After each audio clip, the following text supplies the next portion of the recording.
very comfortable in your own skin. You have done a lot of work on that. And I, over the time, have had huge body issues, and I still do. You know, sometimes I wake up and I'll look in the mirror and I'll look at my arms, or I'll body check, which is what you're calling it, you know, or I'll put my hands on my hips and go, oh, I feel wider today. And I know what my things are that make me feel uncomfortable.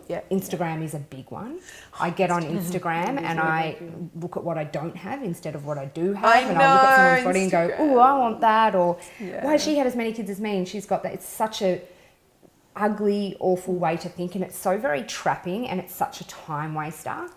I know I'm so far from alone though, and I know I know that if people are struggling with that, go and see you. But say if it's not controlling your life, or it doesn't control my life, but it is a part of my life. What are some of your tips in terms of that, so it doesn't steal any more time? I think, you know, one of the things is we all have bad body days. Do you know, like even the people that, I mean, that really revolutionized it for me when I heard other specialists stand up and say, nothing's ever perfect. Like you will have a bad body day. It's how you hold it, you know? And if you're holding that and you're holding Instagram, that's not going to make for a good day. So I ask my clients to go on a diet, the only diet I recommend, which is a media diet. It's a good idea. And I get them to go through, and I've got, it's free, so this is kind of a free resource for people on my website, or either website.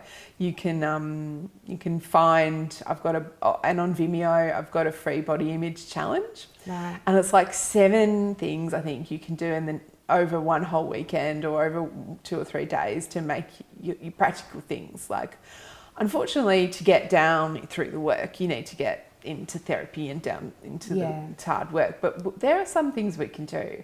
A surprising amount of people can turn around their social media and turn around the way that they feel. You know, I do a gratitude practice where I put every morning I put my hand out and I put the shower on, and I've got a lovely bathroom and it's mine and no one else's, and it's like hot running water. Do you know, like I have hot running water and a beautiful bathroom that's my own. I fought really hard to have a space of my own. And I went through a lot of bad stuff to get there, and a lot of, you know, I was in an abusive relationship and a lot of stuff, and just it's mine and I have hot running water and it's clean, you know, like I'm kind of grateful for that every day without being too over the top about it. And people, so I recommend people look at their Instagram and they take out everything that makes them, or take at least 5 that make you feel bad. I will give you that challenge, Monty. I've gone cold turkey at the moment. 24 hours. I go in times where I go cold turkey where I'm like, I'm having, and it's not even necessarily body related stuff, but I find my thoughts get really ugly and I become judgmental and you know, and it's just not nice. It's like I don't even know that person and I'm hating on them so bad. Or, you know, it's vicious. I get like house envy. Stuff like that as well. It's just exhausting. But I don't follow anything that I don't follow and I don't buy from companies that don't make clothes in my size, just as my own personal stamp footing protest. I also have some ideas around clothes, you know, really simple stuff, clothes that don't fit you.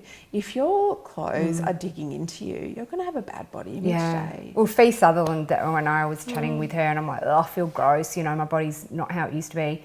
And she said, physically go into your cupboard and remove the clothes that don't fit you anymore, because as soon as you put on a pair of jeans or something that don't fit you, you feel like shit. That's true. Everyone does, do you know? And also I do this thing with people where I go, I know it's a silly question, but tell me about your underwear.